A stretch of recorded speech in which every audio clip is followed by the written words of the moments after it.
दिल्ली के जंतर मंतर पर NEET paper leak मामले और शिक्षा सुधार को लेकर पिछले 21 दिनों से आमरण अनशन पर बैठे मशहूर क्लाइमेट एक्टिविस्ट सोनम वांगचुक को लेकर एक बहुत बड़ी खबर सामने आ रही है।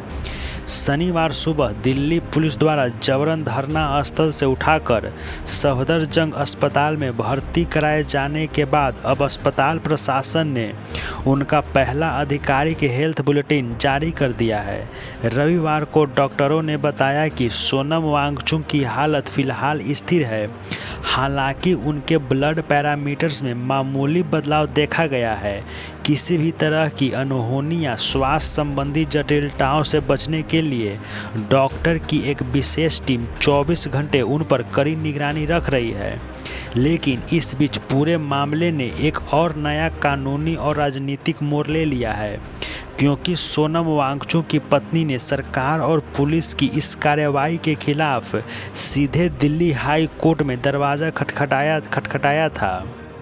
दोस्तों, आपको याद दिला दें कि दिल्ली पुलिस ने शनिवार को यह दावा किया था कि उन्होंने सोनम वांगचुक को दिल्ली की हाई कोर्ट के निर्देशानुसार मेडिकल एक्सपर्ट की सलाह पर ही अस्पताल में शिफ्ट किया है, क्योंकि उनकी तबीयत बेहद नाजुक हो चुकी थी।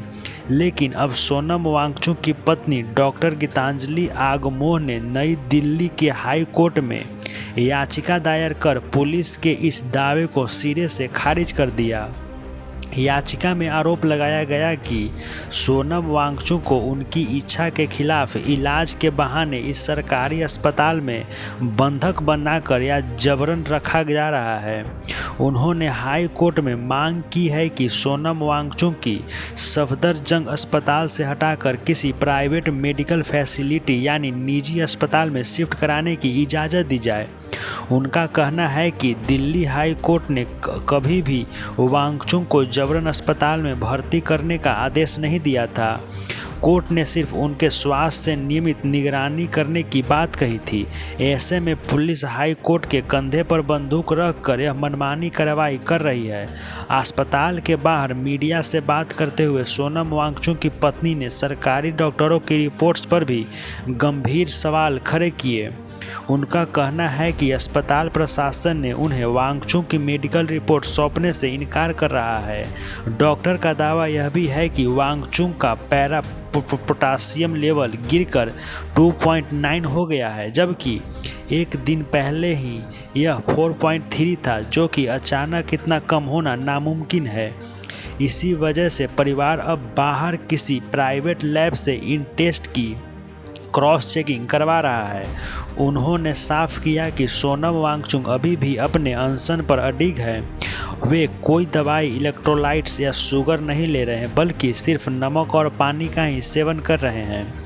गीतांजलि ने तंग कसते हुए कहा कि भारत कोई कम्युनिस्ट देश नहीं जहां सरकार तय करेगी कि किसी मरीज को किस अस्पताल में रहना है। यह एक स्वतंत्र नागरिक की निजी पसंद है कि किस डॉक्टर या अस्पताल पर भरोसा करता है। उन्होंने सीएमओ पर पत्र लिखकर ये वांगचुक को अपनी पसंद के प्राइवेट अस्पताल में ले जाने की मांग की है। राहत की बात यह है कि शारीरिक रूप से कमज़ोर होने के बाद मसल मास लूज करने के बावजूद सोनम वांगचुक पूरी तरह से मानसिक रूप से सहज हैं, अलर्ट हैं और मजबूत दिखाई दे रहे हैं। उनका ईसीजी भी पूरी तरह नॉर्मल आया।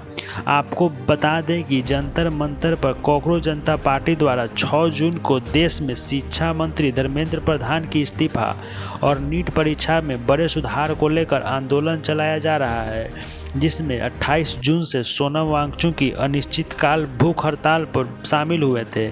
अस्पताल के बिस्तर पर होने के बाद भी वांगचुक हौसले बिल्कुल नहीं टूटा और उनका यह आंदोलन जारी है। तो दोस्तों, सोनम वांगचुक का यह आंदोलन अब जंतर मंतर की सड़कों से निकलकर अस्पताल के कमरों और हाई कोर्ट की गलियारों तक पहुंच चुका है। सरकार की इस कार्रवाई और वांगचुक के परिवार द्वारा उठाए गए इन तीखे सवाल पर आपकी क्या राय है? आपकी राय कमेंट सेक्शन में ज़रूर साझा करें। मैं मिलता हूं आपसे अगले वीडियो में, तब तक के लिए जय हिंद।